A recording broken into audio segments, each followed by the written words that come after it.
여러분 안녕하세요. 오늘 여러분과 이 시간에는 올바른 영어 학습법에 대해서 살펴보도록 하겠습니다. 올바른 영어 학습법 무슨 얘기냐? 영어는 기본적으로 읽고 쓰고 말하고 듣고 단어, 독해, 듣기, 문법, 회화, 작문 이렇게 다양한 영역으로 구성되어 있다라고 우리가 생각을 흔히들 합니다. 근데 이게 잘못된 생각이다라는 것이 오늘 강의의 주제가 되겠습니다. 올바른 영어 학습법 크게 그 문법이 중요하냐, 독해가 중요하냐, 어휘가 중요하냐, 그럼 이것들을 어떻게 학습을 해야 되냐, 이것에 대해서 살펴보도록 하겠습니다. 자, 내용을 먼저 보면서 강의를 진행하도록 하겠습니다. 문장이죠. 영어 문장입니다. 이렇게 문장들을 3개, 4개 준비를 했는데 이 영어 문장이 이 문장을 가지고 문법으로 출제할 수도 있고 어휘로 출제할 수도 있고 또 독해로 출제할 수도 있고 이 문장을 또 녹음해 가지고 듣기로 출제할 수도 있고요. 또 이 문장이 하나의 주제적인 글로 쓰여져 가지고 이 주제에 맞춰서 올바른 글의 전개를 하라, 자기의 주장을 펼쳐라, 이렇게 프롬프트라고 그러죠. 토플에서 프롬프트로 작용을 해서 글을 띄우는 것일 수도 있습니다. 어쨌든 간에 이 문장은 하나의 의미 전달하는 것을 목적으로 하고 있고 이 의미 전달, 이것이 의사소통, 외국어, 언어의 기본 목적이 그렇죠. 의미 전달, 의사소통이잖아요. 근데 똑같은 언어를 사용하고 똑같은 말을 사용한다 하더라도 의미 전달이나 의사소통이 올바로 되지 않습니다. 그래서 저희가 리딩은 있는데 리딩 컴프리hension은 없다 이런 말을 하거든요. 자, 그게 무슨 얘기인지 해석을 해가면서 먼저 보겠습니다. 이 문장을 It is even said, Eastern philosophy is to religion as Western theology is to religions like Christianity 이렇게 들어가거든요. 자, 리딩을 1차를 선생님이 읽었습니다. 슬슬 읽어보면서 의미 파악을 했어요. 근데 리딩이 됐는데 이게 두 번째 컴프리hension이 됐냐, 영어로 된 글을 잘 이해했냐 이런 얘기입니다. 이 컴프리hension을 4가지 영역으로 하는 거거든요. 읽고 쓰고 말하고 듣기 4가지 영역을 하는 건데 이 4가지 영역을 논하기 이전에 하나의 영어라는 여기 표현된 것처럼 글로 나타나는 문장이라는 게 있는 거고 이것을 읽고 쓰고 말하고 듣기 4개의 영역으로 소화해 나가는 것입니다. 그런데 학생이 이 단어를 모른다라든지 이렇게 단어를 기본적으로 모른다고 치면 단어를 모르기 때문에 독해가 되겠어요, 안 되겠어요? 리딩도 잘 안 되고 컴프리hen션 당연히 잘 안 될 겁니다. 또 하나 단어를 다 안다고 하자 이거예요.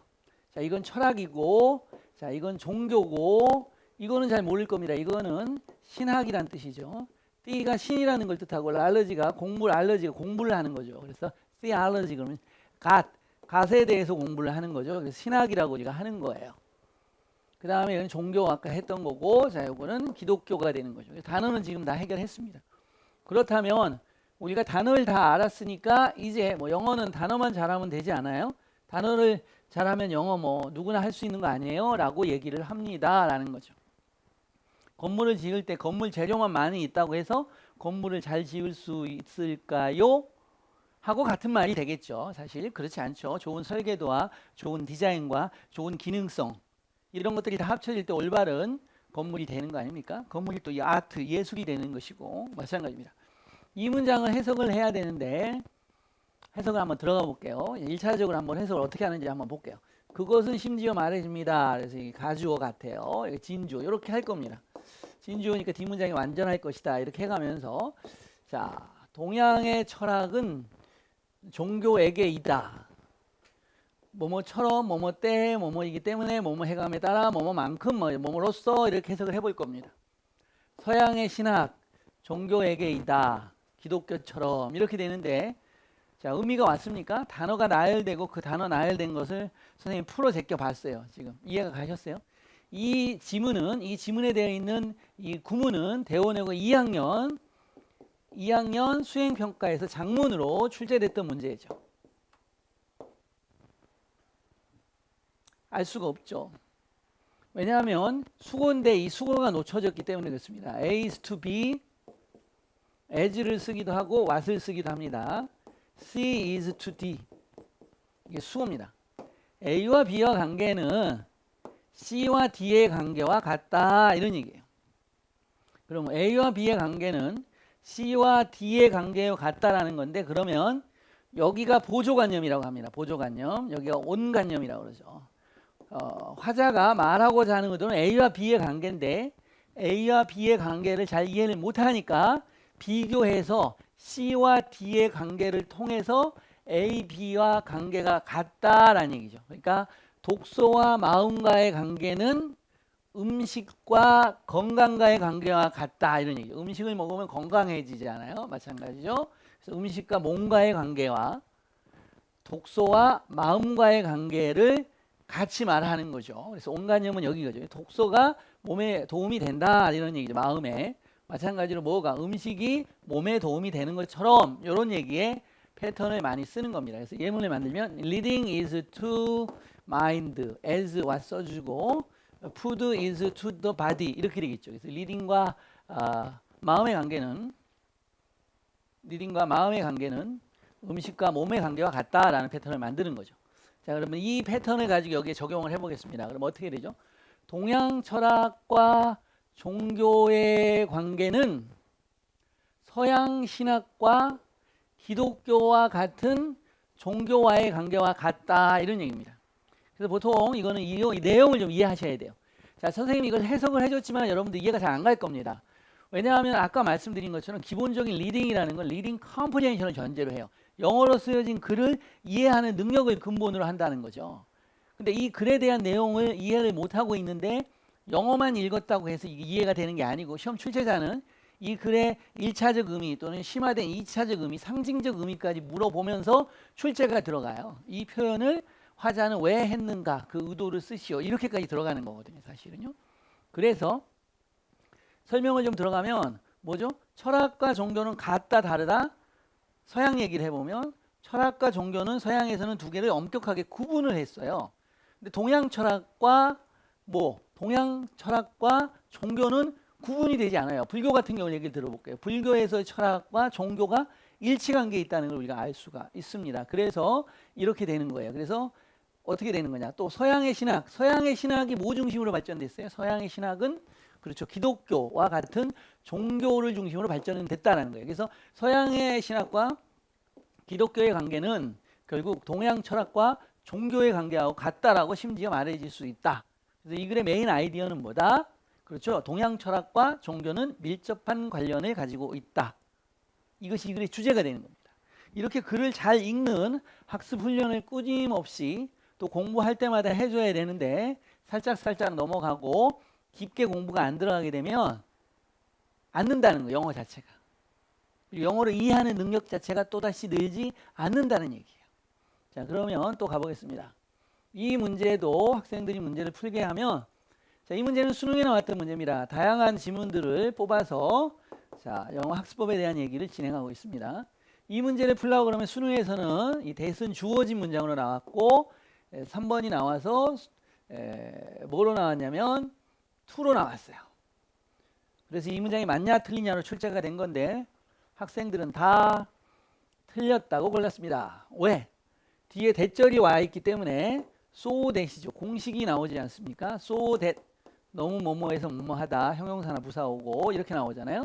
그 다음에 to가 오면 어떻게 되죠? to 그래서 to 형용사, to 부정사 이렇게 패턴을 알기 때문에 학생들이 이 문제를 어떻게 풀었다? 이렇게 풀었다라는 거예요. so that으로 풀었다. 그래서 to로 나와서 틀렸다라고 그래서 이 수능으로 나왔고 이 한 문제 틀려서 많은 학생이 1년 더 공부하는 재수의 길을 가게 되었다는 슬픈 얘기입니다. 그래서 우리가 중학교 때 패턴으로 학습하는 것 자체가 굉장히 금기시되고 조심해야 되는 사항이다.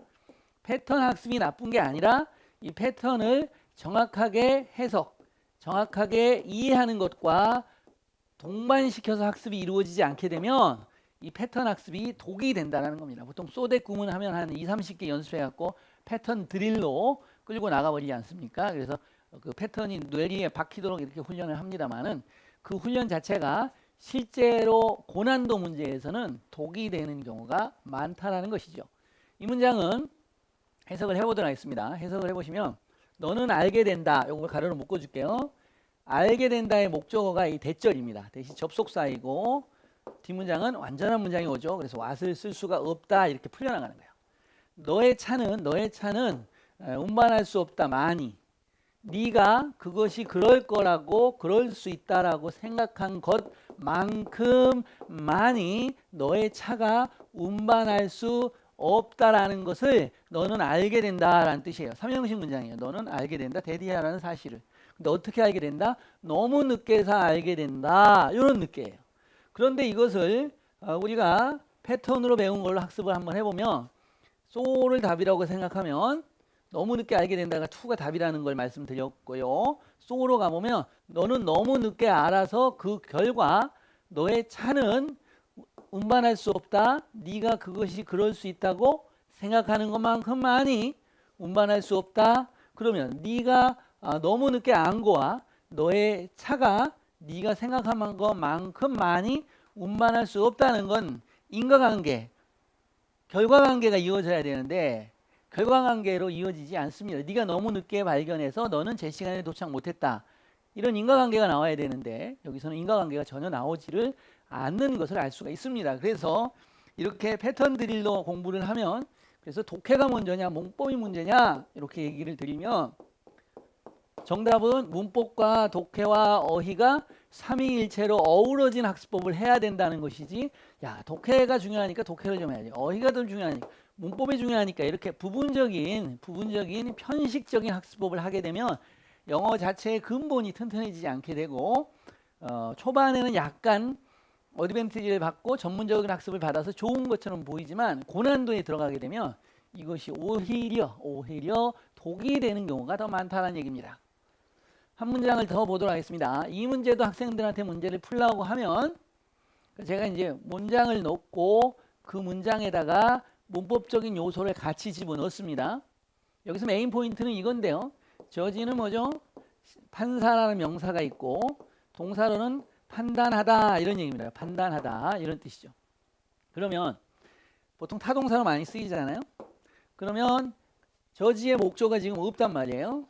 그리고 by the sound가 나온단 말이에요. 누구에 의해서니까 그는 판단되었다. 그 소리에 의해서 이렇게 답이 되고 이게 답이다 하고 학생들이 대부분 풉니다. 이것이 바로 문장을 처음부터 끝까지 전체적으로 완전히 하나의 문장을 또는 하나의 패세지를 온전히 이해하지 않고 부분적으로 빨리빨리 문제를 포인트만 집어서 푸는 학습법을 하는 경우에 발생될 수 있는 오답이죠. 중요한 점은 이렇게 오답을 고르고도 본인은 오답을 골랐다는 것을 모르고 있다는 사실이죠. 시험 잘 본 것 같아 이런데 결과가 나와보면 좋지 않은 것이 또 영어 시험의 특징이지 않습니까? 수학은 못 풀면 못 풀었다는 걸 본인이 알아요. 계산하다가 막혔고 답이 안 나왔으니까. 근데 영어는 언어이다 보니까 읽고 그 중에 가장 좋다고 생각하는 자기가 생각하기에 베스트 앤서를 고르는 거죠. 그리고 그게 답이기를 기도하면 되는 거거든요. 그렇다 보니까 시험을 못 보고도 잘 봤다라는 착각을 하는 경우가 많습니다. 자, 이 문제는 이렇게 문제를 풀면 틀린다라는 거고요. 그러면 이 문제는 해석이 어떻게 돼야 되는 해석일까? 그거부터 살펴보도록 하겠습니다. 여기서도 by the sound가 삽입구로 붙은 겁니다. 삽입구로. 사실 아까 부분에서도 문장을 좀 더 분석을 하고 설명을 드려야 되는데 시간 관계상 제가 설명을 안 드렸는데요. 한 번 더 짚고 들어가면 이 문장은 어떻게 되는 거냐면 You find out that 그 다음에 맨 뒤에 too late가 따라 붙는 거야. 너는 너무나 늦게서 that 이하라는 사실을 알게 된다는 뜻이거든요. 이거 심플하지 이렇게 보면. 근데 이렇게 쓰면 무슨 문제가 발생되냐면 이 대절이 있는데 이 대절 안에 문장을 얘가 수식할 수 있는 해석의 에러가 발생될 수 있거든요. 그렇기 때문에 긴 대절이 뒤로 빠지고 짧은 부사구가 앞으로 와서 find out을 수식하니까 수식어가 수식하는 말 근처에 있어야 가까이 있어야 수식하잖아요. 거리에 올리라고 그러죠. 거리가 가까울수록 이웃 사촌이라고 하잖아요. 가까울수록 수식을 하는 게 의미적으로 빨리 파악이 돼요. 그래서 너는 너무 늦게 알게 된다. 대디야라는 것을 이렇게 해석하는 것이 더 자연스러운 변형 문장이 되는 것이지요. 이 문제도 by the sound가 삽입구로 끼어들어가 있는 거예요. 그래서 이 by the sound는 뒤에 있는 거죠. 정확히 말하면. 그래서 그는 판단했다. 뭐라는 걸 판단했어요? that 이하라는 것을 판단했어요. 그 넘어지는 것이 단순한 미끄러지는 것이고 그리고 메레디스를 다치게 할 수 없었다. 다치게 할 수 없었을 것이다. 라고 판단을 그가 한 거야. 그래서 주어가 되고 얘가 동사, 타동사가 되고 부사구가 낀 거고 여기에 대절이라는 목적어절이 나온 겁니다. 목적어절이 주어, 동사, 목적어 여기 있어야 되는데 여기에 부사구가 끼고 목적어절이 뒤에 있는 아까 설명드렸죠. 이 부사는 여기를 수식해야 되기 때문에 원래는 여기 자리지만 그러면 일로 이렇게 빨아 들어가서 해석이 되는 오류가 발생되기 때문에 얘를 일로 꺼내주고 무게가 긴 문장이 길어진 어구를 뒤로 보내는 무게의 원리가 적용이 되는 겁니다. 선생님 가주어 써야 되잖아요. 가주어는 오형식에서만 쓸 수 있는 겁니다. 주어, 동사, 목적어, 목적 보호일 때, 목적 보호 있을 때 가목적을 쓰고 뒤에 투부정사, 동명사, 대절, WH절 이런 걸 쓰면 되는 거죠. 근데 이렇게 주어, 동사, 삼형식의 부사구가 동반된 문장에서는 부사, 부사구를 앞으로 땡겨서 도치구문, 후치라 그러죠. 긴 목적어가 뒤로 빠지는 후치구문으로 쓰는 것이 일반적 구문인데 이 구문을 놓칠 때 바로 능동수동의 에러가 발생이 되는 거고 이미 수업 시간에 다 하고 써봤는데 학생들이 대부분 다 이 문장은 수동태로 풀었던 문제입니다. 90% 이상이. 그러니까 오답률이 90%가 넘는 문제죠. 지금까지 교육의 문제점이 드러나는 겁니다. 10년 이상을 공부했는데 올바르게 해석하고 자 답이 틀렸다는 건 해석도 틀렸다는 거죠. 그렇죠?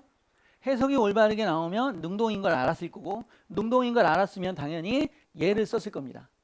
그런데 예를 썼다는 얘기는 이 문장이 온전하게 해석되지 않았고 문장이 온전하게 이해되지 않았다는 거예요. 문장을 알지 못한다는 거야. 그냥 읽기만 했지 정확히 이해하지 못한다는 거야. 정확히 이해하지 못하고 문제를 풀면 정답이 나올까요? 오답이 나올까요?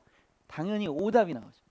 시험이라는 것은 모든 시험이라는 것은 특히 강남권 내신의 시험이라는 것은 공부 잘하는 상위권들이 정말 많은데 그 학생들을 등급으로 4%, 9% 이렇게 등급을 다 끊어내려고 하는 거예요. 그러면 등급을 이렇게 끊어내면 시험 문제를 어렵게 내야 되겠어요? 쉽게 내야 되겠어요? 어렵게 내야겠죠. 어렵게 내려면 어떻게 해야 되겠어요? 해석이 잘 안 되는 문장, 해석이 명확하지 않은 문장, 또 단어가 어려운 문장, 문법이 까다로운 문장 이런 문장을 사용해서 출제를 할 수밖에 없고 그러면 힘들고 어렵게 느끼겠죠. 자, 이 문제도 한번 보겠습니다. 이 문장도 보기 전에 먼저 분석을 먼저 좀 하고 가도록 하겠습니다. 문장을 만들어 볼게요. He, 그는 made, 만들었다, 시켰다, her, 그녀를 go there, 거기에 가도록 시켰다. 자, 이렇게 쓰면 문장 분석이 들어가죠. 주어, 동사, 사역 동사구나. 얘는 목적어구나. 그 다음 원형부정 써야지. 이렇게 출제가 되는 1단계 문제가 되겠습니다. 자, 1단계 문제에서 let, make, have 사역동사, 그 다음에 지각동사, 목적 원형부정 쓰는 패턴이었습니다. 자, 목적어 주어로 나갑니다. 다시 she가 나가고 동사가 과거 수동태가 되겠네요. was made가 되고 그럼 go가 뭐가 되겠습니까? to go there가 되겠죠. 그다음 by 힘이 되겠죠. by 힘은 생략될 수 있겠습니다. 빠뜨리고 이렇게 되죠. 그럼 그 여자는 만들어졌다. 거기에 가도록 이렇게 되는 겁니다. 이 패턴을 보시면 자 그림이 또는 사진이 그리고 나서 만들어진다 이런 얘기죠. 그러니까 만들어진다 하니까 사역동사가 수동태처럼 보이고 뒤에 투부정사를 쓰는 것이 일반 패턴 학습에 나오는 패턴이죠. 그 여자는 뭐뭐 하는 게 보여줬다. She was seen 투부정사 이렇게 공식처럼 우리가 외웠단 말이에요. was made 투부정사 이렇게 해서 수동태 뒤에는 투부정사를 써야 된다. 그래서 무조건 공식, 무적 공식이다라고 해서 가르치는 중요한 포인트가 되겠죠. 그런데 그렇게 풀고 투부정사를 풀면 이 문제는 맞다 틀리다 틀리게 되는 겁니다. 틀리게 되는 거. 그렇게 풀어서는 절대 안 되는 거예요. 공부가 이렇게 가기 때문에 초급 중급까지만 영어가 좀 되고 고급 영어에서는 다 넘어지고 엎어지고 상처받는 거예요. 공부 열심히 했는데 점수가 안 나오는 경우죠. 들어가 볼게요. 정확히 분석을 들어갑니다. 사진이 이미지가 그리고 나서 만들어집니다. 사용해서 만들어집니다. 분사구문 자리에 뭐뭐 해서 그 뭐뭐를 보세요. 뭐를 사용해서 반사된 사운드 웨이브를 사용해서 이미지가 사진이 만들어집니다. 이 초음파 찍는 장면에 나온 문장을 잘라낸 문장입니다. 그래서 하나의 이미지가 그리고 나서 만들어집니다. 반사되어진 사운드 웨이브를 사용해 초음파라는 게 음파를 몸으로 넣고 거기서 반사된 나머지가 이미지에 맺혀서 나오는 거잖아요. 특히 애들, 태아들, 애기 뱃속에 있을 때 이미지 얼굴, 몸, 엉덩이 그래서 남자, 여자 구분하고 이런 것들을 초음파로 구분하지 않습니까? 그래서 그 것을 나타내는 문장이 되겠습니다. 그래서 이미지가 만들어진다, 사용해서라는 것이지 사역동사의 수동태, 투부정사 이렇게 패턴으로 문제를 풀어서는 아니 된다는 겁니다. 그래서 문법, 다시 한번 말씀드립니다. 문법이냐, 독해냐, 어휘냐의 문제가 아니고 읽고 쓰고 말하고 듣기의 문제가 아니고 하나의 문장을 어떻게 하면 완벽하고 온전하고 철저하게 이해할 것인가의 문제이고 이런 학습을 하는 경우에만 시험에 통하는 영어가 되는 거예요. 진짜 영어가 되는 거예요. 그냥 햄버거 사 먹을 때 하는 일반적인 회화 수준의 영어를 출제하지는 않지 않습니까? 그래서 제대로 된 학습법으로 제대로 공부해야지만 고등학교 강남권 내신에서 1등급 따는 영어가 될 것이고 그리고 명문대에 입학하는 토대가 만들어질 것이라는 것입니다. 자, 제 말 듣고 오늘부터 철저하게 분석을 해서 완벽한 영어를 향해서 공부를 해보시기 바랍니다. 감사합니다.